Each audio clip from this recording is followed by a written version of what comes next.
भारत का इथेनॉल बाजार इस समय उफान पर है।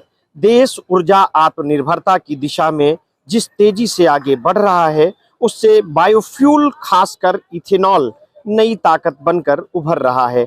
लेकिन इसी बढ़ती चमक के पीछे अब एक और छाया मंडरा रही है, अमेरिका की आर्थिक महत्वाकांक्षा और दबाव की राजनीति। दरअसल इथेनॉल सिर्फ ईंधन नहीं, एक रणनीतिक हथियार भी है। मक्का से बनने वाला ये बायोफ्यूल भारत के पेट्रोल में अब मजबूती से अपनी जगह बना चुका है। सरकार के एथेनॉल ब्लेंडिंग प्रोग्राम के तहत अब तक पेट्रोल में 10 अरब लीटर एथेनॉल की मिलावट की जा चुकी है। अगले 25 साल में जब सड़कों पर गाड़ियों की संख्या दोगुनी हो जाएगी, तो ये मांग भी और भी विस्फोटक रूप से ले लेगी। यही वो बाजार है जिस पर अब डोनाल्ड ट्रंप की नजरें टिकी हैं। ट्रंप और अमेरिकी लॉबी जानते हैं कि भारत में एथेनॉल की बढ़ती जरूरत मक्का की मांग को आसमान पर पहुंचा देगी, और मक्का ही वो उत्पाद है जो अमेरिका के मिडवेस्ट किसानों की अर्थव्यवस्था की रीढ़ है। लेकिन सवाल ये है, क्या भारत अपने किसानों की कीमत पर अमेरिकी मक्का का दरवाजा खोलेगा? क्या ये ग्रीन एनर्जी का नाम लेकर अमेरिकन डिपेंडेंसी का नया जाल नहीं होगा? अमेरिका पहले ही रूस की तेल कंपनियां रोसनेफ्ट और लुकोइल पर प्रतिबंध लगाकर भारत के कच्चे तेल आयात चैनल को कमजोर करने की कोशिश कर चुका है। अब जब भारत को रूसी तेल पर निर्भरता घटानी पड़ेगी, तब वाशिंगटन उसे वैकल्पिक ऊर्जा साझेदारी के नाम पर अपने बाजार में खींचना चाहता है। ये वही पुराना फार्मूला है, पहले दबाओ फिर प्रस्ताव। ब्लूमबर्ग की रिपोर्ट बताती है कि अमेरिका चीन के साथ व्यापारिक विवाद सुलझाने के बाद अब भारत की बारी ला रहा है।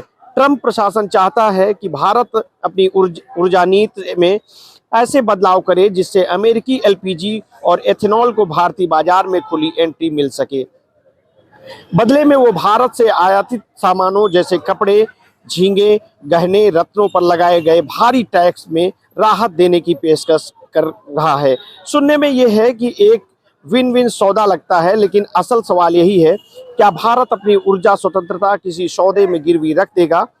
भारत की सरकारी तेल कंपनियां पहले ही मिडिल ईस्ट में एलपीजी आयात घटाकर अमेरिका से खरीद बढ़ाने को तैयार है, पर जब बात बायो एनर्जी सेक्टर की आती है तो मामला कहीं अधिक पेचीदा हो जाता है। एथेनॉल उत्पादन भारत में सिर्फ ऊर्जा का मामला नहीं, बल्कि कृषि, रोजगार और आत्मनिर्भरता का प्रश्न भी है। देश के लाखों किसान गन्ने और मक्के जैसी फसलों से जुड़ी इस इंडस्ट्रीज पर निर्भर हैं।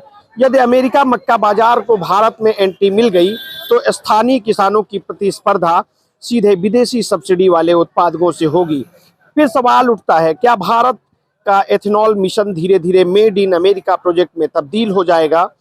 क्या ये वही ट्रेड वार डिप्लोमेसी है जिसमें ट्रंप पहले किसी देश को व्यापारिक दायरे में लाकर फिर उससे नीति निर्णयों पर नियंत्रण पाने की कोशिश करते हैं? अमेरिकी रिपोर्ट खुद कहती है कि भारत एथेनॉल आयात पर रोक लगाकर अपने घरेलू उद्योग की रक्षा कर रहा है। लेकिन इसी रिपोर्ट में यह संकेत भी है कि अगर भारत अमेरिका के साथ समझौता नहीं करता, तो उस पर और भी व्यापारिक दबाव डाला जा सकता है। क्या ये एक नया ऊर्जा नियंत्रण युद्ध नहीं है, जो बंदूक या बम से नहीं बल्कि मक्के और एथेनॉल की बोरी से लड़ा जा रहा है? भारत के सामने चुनौती दोहरी है। एक तरफ ऊर्जा की बढ़ती जरूरतें और पर्यावरणीय जिम्मेदारियां, दूसरी तरफ वैश्विक ताकतों का आर्थिक दबाव।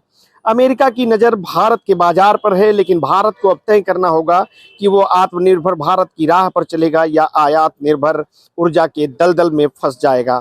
और सबसे बड़ा सवाल यही है, क्या भारत की हरियाली अब वाशिंगटन के व्हाइट हाउस की मक्का से रंगी जाएगी, या वो अपने खेतों की हरियाली से ही अपनी ऊर्जा क्रांति लिखेगा?